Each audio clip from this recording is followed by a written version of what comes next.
The gradient of y is equal to 8 over 5 minus x at the point P is 2. Find possible coordinates of P.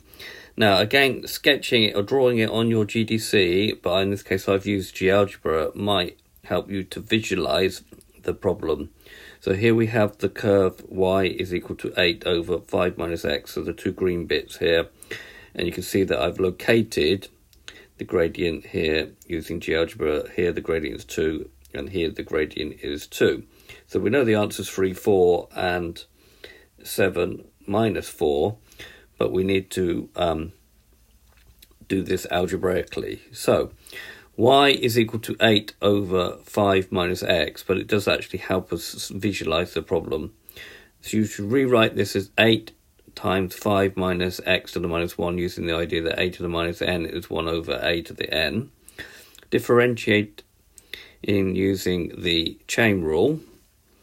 So dy by dx will be equal to the minus 1 times 8 times 5 minus x to the power.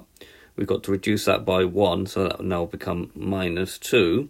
And don't forget to differentiate the bracket, which is minus 1. Very, very important that you differentiate what's in the bracket as well. Now the minus 1 and the minus 1 will cancel out.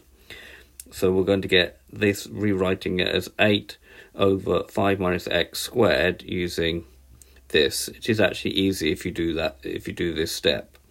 Right, so we now need to find where the gradient is equal to 2. So when dy by dx is equal to 2, the gradient function 8 over 5 minus x squared will be equal to 2. We now need to solve this. Okay, so the first thing to do is to multiply by 5 minus x. So we get 8 is equal to 2 times 5 minus x squared. Now we notice we have a 2 here. If we divide it into 8, that will get 4. So dividing both sides by 2, we're going to get 4 is equal to 5 minus x times 5 minus x, or you can expand this straight away. So those who find it difficult to expand, you can write this as 5 times 5 minus x times 5 minus x. And then you got 4 is equal to 5 times 5, which is 25. 5 times minus x, which is minus 5x, minus x times 5, which is minus 5x, minus times minus x is plus x squared. So collecting terms together, we get x squared minus 5x makes minus 10x. Bringing the 4 over will make that 21 equal to 0. Now some of you will be able to jump straight from here right to here. That's fine. Factorizing this, where we want two numbers which make 21, so it's 3 and 7, and 3 and 7 makes 10, but they will both have to be minus. So this becomes x minus 3, x minus 7 is equal to 0. So either x minus 3 is equal to 0, x is equal to 3. To find the y coordinate, we need to substitute back into y. So y is 8 over 5 minus x. If we get that from here.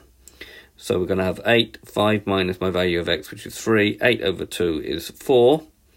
So that gives me that particular value there, which we've already found. Or x minus 7 is equal to 0. X is equal to 7. Substitute into y. So we're going to, y is 8 over 5 minus 7. 8 divided by minus 7. 5 minus 7 is minus 2. 8 divided by minus 2 is minus 4. So we have two possible values, and that gives you that one here.